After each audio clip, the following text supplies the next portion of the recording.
bro, lo pernah dihina sampai sakit hati? Atau mungkin dilabeli dengan sebutan yang bikin hati lo panas? Jangan salah bro, ini ada beberapa kata yang sering dianggap sebagai hinaan, tapi kalau lo bijaksana menanggapinya, justru bisa jadi kekuatan, bisa bikin lo jadi lebih kuat, dan jadi faktor yang bikin lo disukai sama banyak cewek. Pertama, kata jones atau jomblo ngenes. Media dan lingkungan kita seolah-olah menggambarkan kalau status jomblo gak punya pacar itu sebagai hal yang menyedihkan. Padahal bro, jadi jomblo karena lo punya prioritas lain yang lebih penting, itu jauh lebih keren daripada lo punya pacar tapi jadi budak cinta atau terjebak dalam hubungan toksik. Dan di mata cewek, pria berkualitas, berkelas tapi memilih untuk jomblo itu jauh lebih keren, misterius dibandingkan playboy kampung, buaya darat atau badut yang jadi budak ceweknya. Apalagi buat lo yang masih sekolah, masih kuliah atau masih awal-awal kerja, gak perlu galau sama status jomblo, gak perlu buru-buru cari pacar cuma gara-gara dikatain jones di tongkrongan. Fokus sama target-target hidup lo. Kalau ketemu pasangan berkualitas, sepaham, bagus. Tapi kalau belum ketemu, gak perlu galau. Carry on, lanjutkan terus perjuangan lo. Kedua, kata no life atau no life. Dulu sering juga disebut gak gaul atau kuper.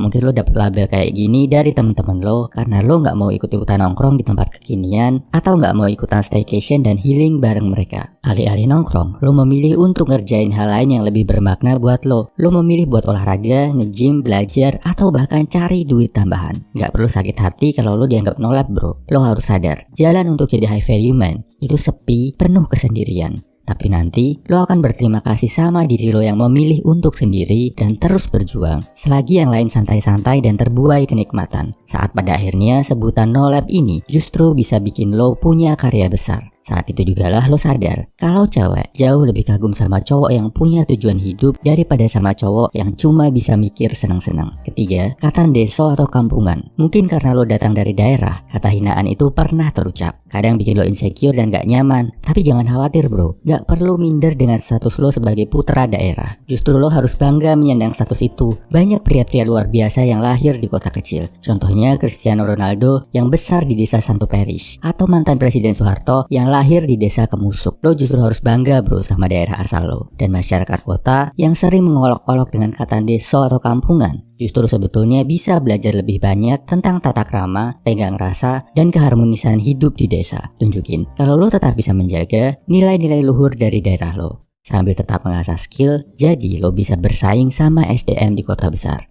Cowok yang punya tata krama, ngerti sama budaya daerahnya, dan bisa survive di kota besar. Ini justru contoh gentleman yang sejati bro. Kesimpulannya, gak perlu down kalau lo pernah disebut sebagai jones, no life, atau deso. Yakini bro, lo itu memang mengambil jalan yang beda sama banyak orang. Dan lo juga punya tujuan hidup yang beda dari kebanyakan temen lo. Mungkin sekarang lo masih dihina, masih berjuang sendirian. Tapi sepanjang lo terus konsisten dan terus belajar, ada masanya orang-orang yang menghina lo akan berbalik kagum sama dedikasi dan kerja keras lo dalam hidup. See you at the top bro, semangat!